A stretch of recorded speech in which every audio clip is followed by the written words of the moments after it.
The massive space station hung in the darkness like a metal city. Ambassador Jinwoo Park pressed his face against the small window of the Earthship.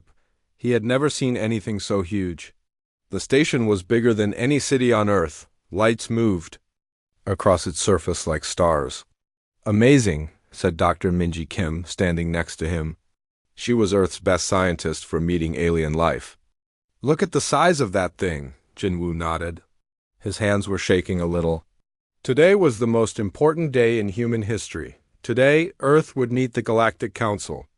Today, humanity would join the stars. The Earthship slowly moved toward the docking bay. Through the radio, a calm voice spoke in perfect English.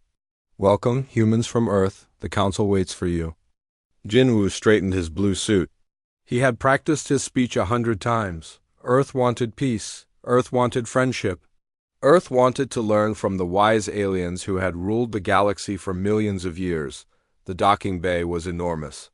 Their small Earthship looked like a toy inside it. As they walked out, Jinwoo saw aliens for the first time. The first aliens looked like walking crystals.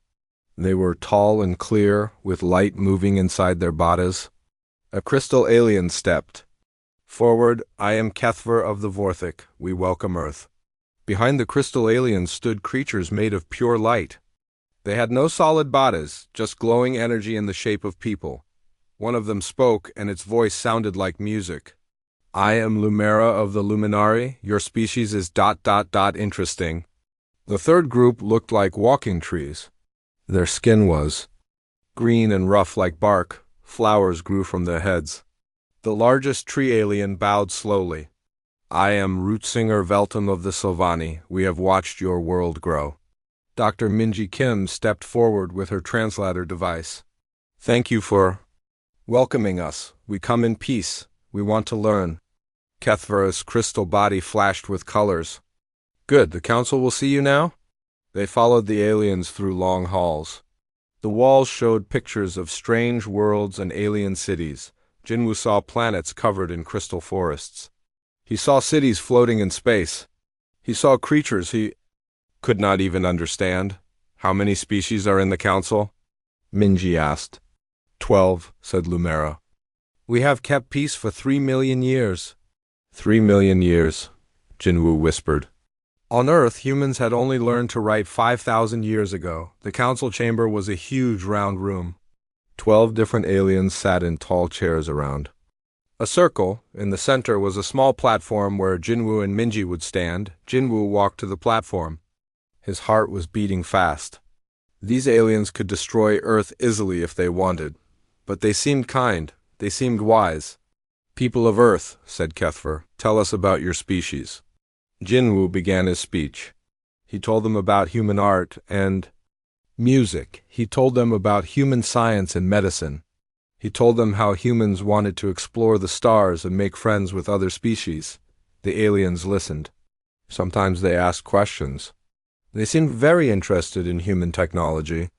They seemed surprised by how fast humans had advanced. Your species learns quickly, said an alien that looked like a giant insect. Very quickly. We are curious, Minji said. We always want to know more. When the speech was finished, Kethver stood up. The council must discuss this. Please wait. Jinwoo and Minji were taken to a waiting room. Through the walls, they could hear the aliens talking. But the walls were too thick to understand the words. I think it went well, Minji said. They seemed friendly, Jinwoo agreed. What they could not hear was the real council meeting.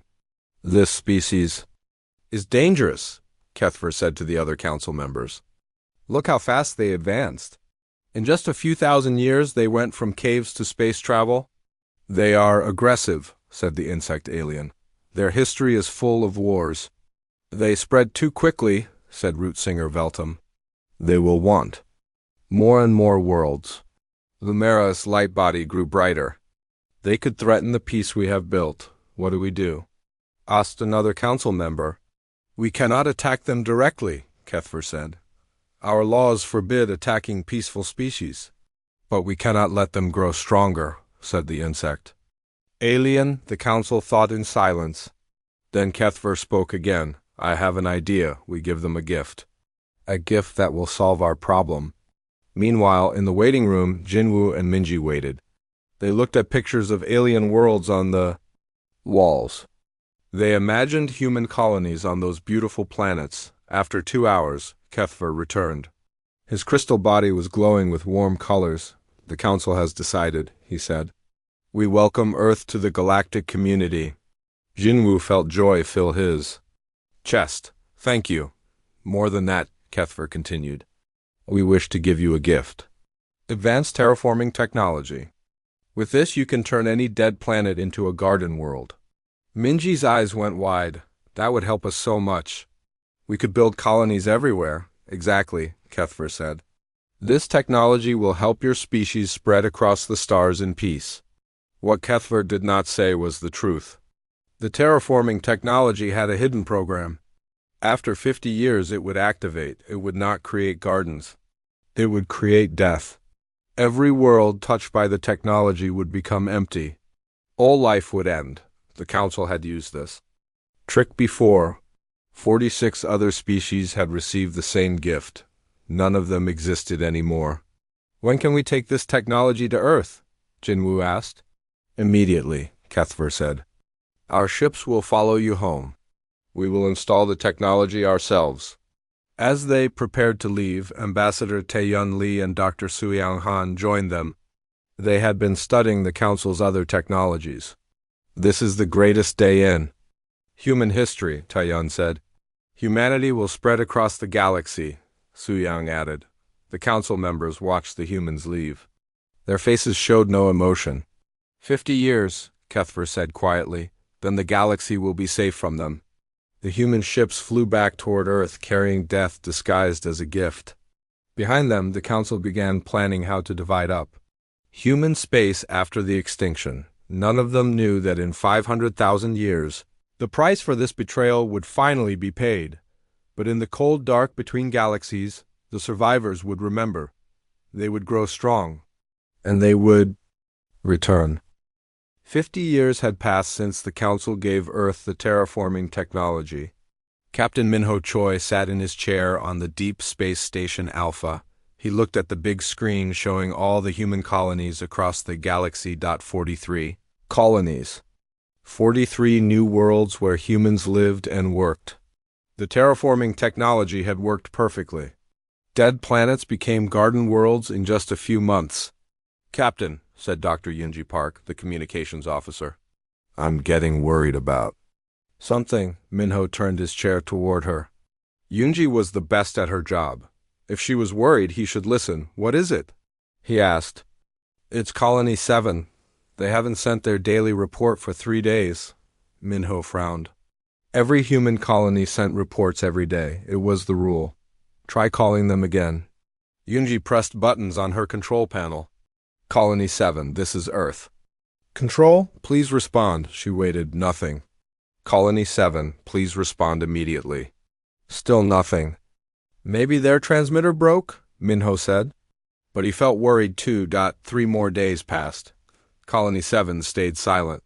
Then Colony 12 stopped sending reports. Then Colony 3. "Captain," Yunji said. Her voice was shaking. "Now 6 colonies are silent." Minho stood up fast. "Send messages to Earth. Tell them we have a problem." On Earth, Chancellor Wujin Nam sat in his office reading the reports. Defense Minister Hana Kong sat across from him. Her face was serious. 6 colonies silent, Wujin said. "What could cause this?" "Maybe equipment failures," Hana suggested, "or solar storms affecting their transmitters." 6 colonies at the same time? Dr. Yaren Lim, Earth's chief scientist, walked into the office. She carried a tablet with data. "I've been studying the pattern," she said. "The colonies are going silent in order, starting with the farthest ones and moving toward Earth." Wujin felt cold fear in his stomach. "Send scout ships. We need to know what's happening." Captain Sang-Ho Kim got the order to take his ship to Colony 7. It was the first colony that went silent. The trip took 2 weeks. When his ship arrived at Colony 7, Sang-Ho stared at the screen in shock. "Report," said his second officer. "The planet ... Sang-Ho's voice was quiet. "The planet is wrong." Where Colony 7 should be green with forests and blue with oceans, the planet was gray. The surface looked like crystal, no green anywhere. Number. Blue anywhere. Take us down, Sang-ho ordered. The ship landed where the main city used to be. Sang-ho put on his spacesuit and walked outside. The ground under his feet was smooth crystal. Where trees and buildings should be, there was nothing, just flat crystal ground. "Sir," his communications officer called, "I'm not reading any life." "On this planet, not even bacteria?" Sang-ho knelt down and touched the crystal ground. It was warm. "How is this possible?" "Back on the ship, they tested everything, no life anywhere." "Not just no human life. No life at all. Even the bacteria in the soil was gone. Even the tiny creatures in the oceans were gone." "Send this report to Earth immediately," Sang-ho said. "Emergency priority." Chancellor Wujin read the report 3 times. A whole planet. All life gone. "How?" Dr. Yarn was studying data on her computer. "I found something, the terraforming technology we've been using. It has programs I never saw before." "What kind of programs?" "Hidden ones. They activate after 50 years. Yarn's face was pale. "Chancellor, I think the terraforming technology is what killed Colony 7. Wujin stood up fast. "That's impossible. The Council gave us that technology to help us." "Look at this data," Yurin said. She showed him her screen. "The technology doesn't just make planets livable. After 50 years, it changes. It breaks down all biological matter. Everything living dies." Hannah Kong was already talking on her radio. "All colonies, this is Earth defense. Stop using terraforming technology immediately. Evacuate all worlds where the technology has been used for more than 40 years, but they were too late." Every day, more colonies went silent, the pattern continued. The farthest colonies first, then the ones closer to Earth. Admiral Nayeon Song was put in charge of evacuation ships. Her job was to save as many humans as possible. But there were millions of people on the colonies, and she only had a few hundred ships. "We can't save everyone," she told Wujin. "We don't have enough ships." "Save who you can," Wujin said. "Start with the colonies closest to Earth." But the technology was spreading faster than they expected. Dr. Yarn made a terrible discovery. "Chancellor," she said, "Earth is showing the first signs." "What signs?" "The air is changing. The terraforming. Technology was used on Earth too, to clean our polluted areas. It's been here for 50 years. Wujin felt the world spinning around him. "How long do we have?" "Maybe 5 days, maybe less." Panic spread across Earth. People tried to leave the planet, but there weren't enough ships. Millions would die. Captain Sang-ho Kim worked day and night to organize the evacuation. His ships saved thousands of people. Admiral Nayeon Song coordinated rescue missions to grab people from dying colonies, but it wasn't enough. 43 colonies. Billions of people. Most would die. On the last day, Dr. Dong-Yoon Park stood in the main communications center on Earth. The air was getting hard to breathe. The terraforming technology was breaking down the atmosphere. Most people had already died. The few thousand survivors were in space, flying away from the poisoned worlds. Dr. Dong-Yoon recorded one final message. His hands shook as he spoke into the microphone. "This is Dr. Dong-Yoon Park, sending from Earth. If any humans survive to hear this, remember what happened here. The Council betrayed us. They gave us technology that seemed like a gift, but it was death. They planned this. They wanted us dead." The air was getting thinner. Dong-Yoon coughed. 43 worlds. Billions of our people. All dead because the Council feared us. They couldn't attack us honestly, so they used lies. They used tricks. Dong-Yoon looked at the screen showing the last human ships flying away. "From Earth, if any humans survive, remember this day. Remember what the Council did to us. Remember that they chose our extinction. Never forget. Never forgive." The transmission ended. Earth died. In space, the last human ships flew into the darkness. Between stars. A few thousand humans were all that remained of a species that once numbered in the billions. Captain Sang-ho Kim looked back at Earth one last time. The planet was turning gray, just like all the colonies. Where do we go now? His officer asked. Away, Sang-ho said. Far away. We'll survive. Somehow we'll survive. Behind them, the council celebrated. Another dangerous species was gone. The galaxy was safe again. They had no idea that the few thousand surviving humans would remember. For 500,000 years, they would remember. And one day they would return. 500,000 years had passed. The ship Retribution moved through the darkness between galaxies. It was not like the small Earth ships from long ago. This ship was huge, bigger than Earth's moon. Inside it lived the last humans, but they were not the same humans who had fled Earth. Commander Hyunwoo Chun stood on the bridge looking at the stars. He was tall and strong, but his eyes glowed with blue light. His skin was pale white, almost like metal. He had lived for 10,000 years. Commander, said Captain Ji-an. She walked up to him. Like Hyunwoo, she looked human, but different. Her hair was silver and moved like water. Dr. Minji Seo wants to see you. Hyunwoo nodded. He walked through the ship's halls. The walls showed pictures of Earth and the dead colonies. Every human child learned about the betrayal. Every human remembered. Dr. Minji Seo was very old, even for the new humans. She was one of the few who kept her original human form. She sat in front of many screens showing data. Commander, she said, I found something important. What is it? Signals. From our old galaxy, the Council still exists, they still rule. Hyunwoo felt anger grow in his chest. After all this time? Yes, and there's more, Dr. Minji pointed to her screen. They've done it again. Many times. The signals show empty star systems, dead worlds. The Council has killed 47 species since they killed us. Hyunwoo's hands made fists. During the long exile, humans had found other dead species. Aliens who had been tricked and killed. Just like humans. The humans had saved their knowledge, their memories, their souls. Have you told Admiral Taeyun Ko? Hyunwoo asked. He's waiting for you in the war room. The war room was deep inside the ship. Admiral Taeyun Ko stood over a table showing star maps. He was different from other humans. Half of his body was metal and energy. He had been damaged in a battle with space pirates and rebuilt himself. Hyunwoo, he said, it's time. Time for what? To go home, to make them pay. Engineer Soo-young Lim was also in the room. She looked completely human, but her mind was connected to the ship's computers. She could think as fast as machines. The weapon is ready, she said. We took their terraforming technology and changed it. Now it will only kill Council species. Their own weapon turned against them. Hyunwoo looked at the star map.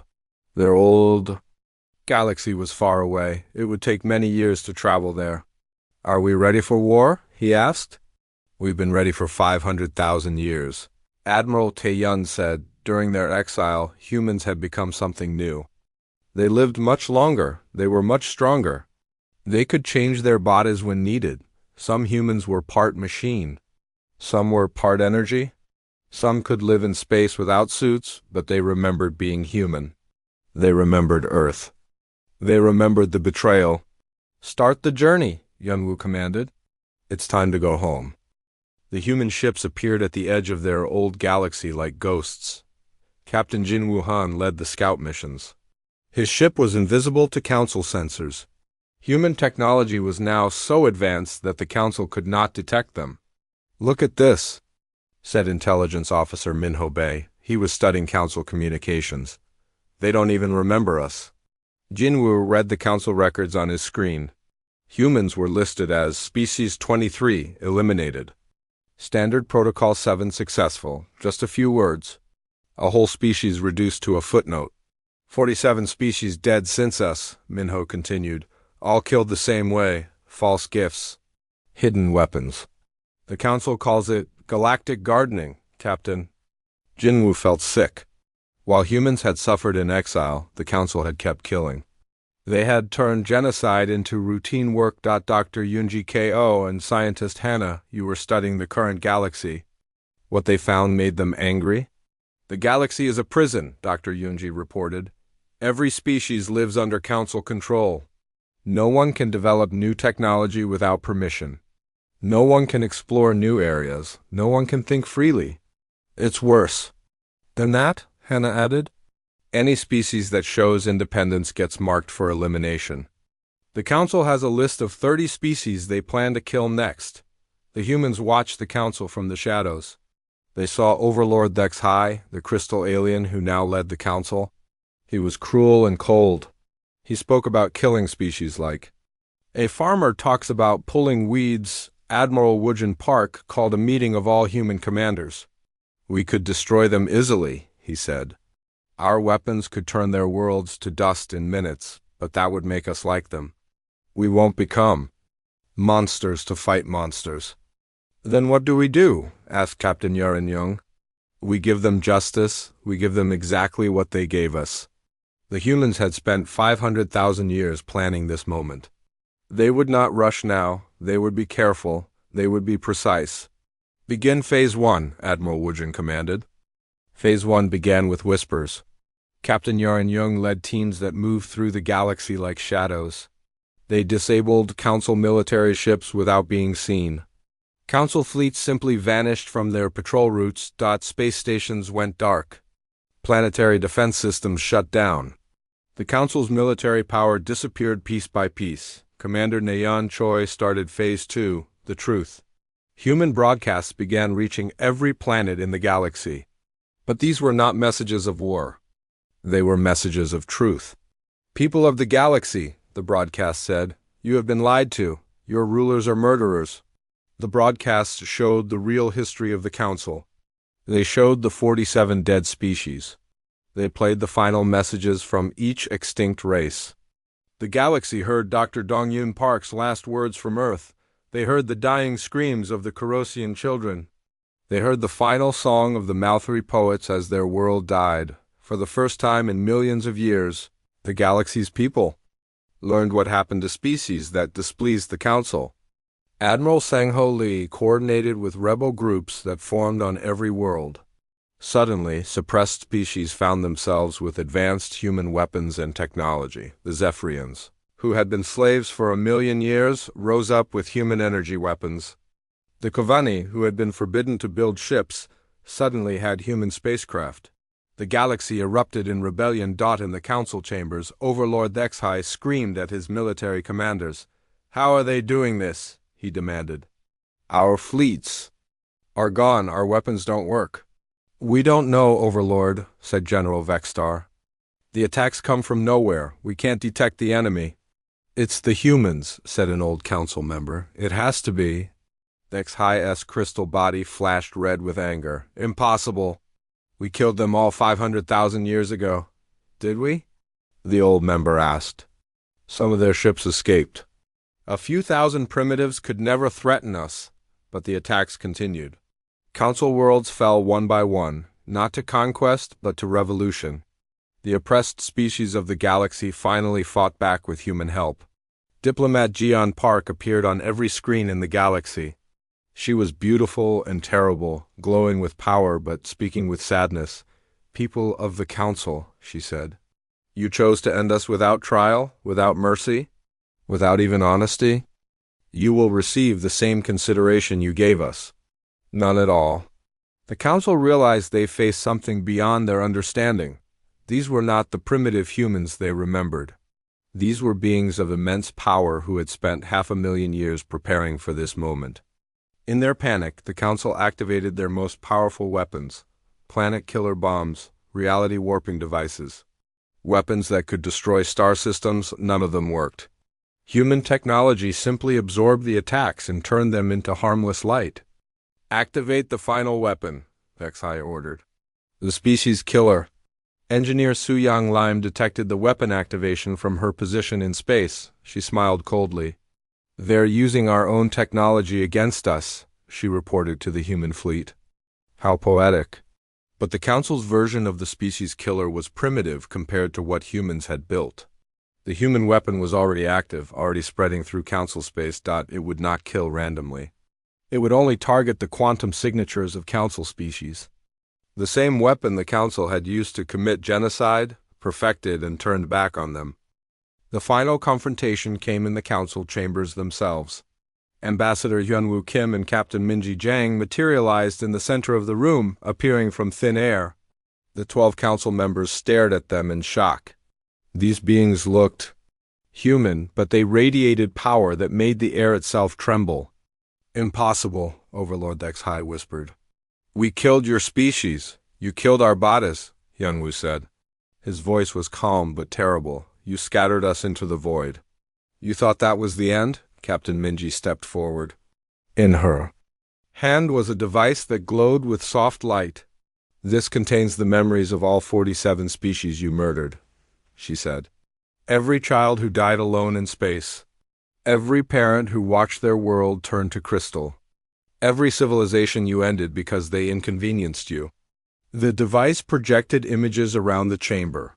The council members saw human children dying in the cold between stars. They saw families holding each other as their air ran out. They saw the last humans recording messages of love and hope even as death approached. "We offer you what you never offered us," Commander Dongyun SEO said as he appeared next to the others. "A choice." Dr. Suyang Yung materialized with scientific instruments. "Our weapon is already active. The same terraforming technology you used on us, but perfected. It will erase every trace of your species from existence. You will become nothing, just as you tried to make us nothing." Overlord Dexhai tried to speak, to negotiate, to offer the humans anything they wanted, but Admiral Taeyun Shin raised his hand for silence. "You can choose," he said. "Face extinction as you planned for others, or take the path you forced us to take, exile into the void between galaxies. Spend eternity knowing what you lost." The council members looked at each other with fear in their eyes. Some of them were already showing signs of the weapon's effect. Their bodies were beginning to fade. "If we choose exile?" asked one council member. "You will have ships, food, just enough technology to survive," Captain Wu Jinyang said. "But never enough to threaten anyone again." "You will wander forever as we did?" Some council members chose exile. They accepted the same fate they had imposed on humanity. Others chose to face their end with whatever dignity they could find, Doctor. Yoon Jingnam oversaw the evacuation of those who chose exile. Admiral Minho Park watched as their ships disappeared into the darkness between galaxies. The species killer completed its work. The council races began to fade from existence. Not just death, but complete erasure. They would become nothing more than empty space where life once existed. But the humans did not celebrate. There was no joy in this justice. Too many had died. Too much had been lost. Admiral Minho Park and Commander Hana Lee worked to establish a new order in the galaxy. The humans did not rule. Instead, they became guardians. They made sure no species would ever again have the power to casually decide the fate of others. The freed species of the galaxy built a new civilization, one based on diversity and freedom, one where genocide was impossible because the Guardians watched. Dr. Yaren Choi placed a memorial where Earth used to be. It was made of crystal that contained the memories of all 47 extinct species. The inscription was written in every language of every lost civilization. The price of tyranny is always paid in full. The galaxy entered a new age, an age where the strong protected the weak instead of destroying them, an age where differences were celebrated instead of feared. And in the darkness between galaxies, the exiled council members began their own long journey. They would learn what humanity had learned, that survival changes you, that loss teaches you, that sometimes the greatest strength comes from the deepest pain. The price had been paid. Justice had been served. The galaxy was free, but the humans would never forget. They would watch forever, making sure that what happened to them would never happen to anyone else again. In the end, humanity had become what the Council feared they would become. Not conquerors, but something far more dangerous to tyrants. They had become hope.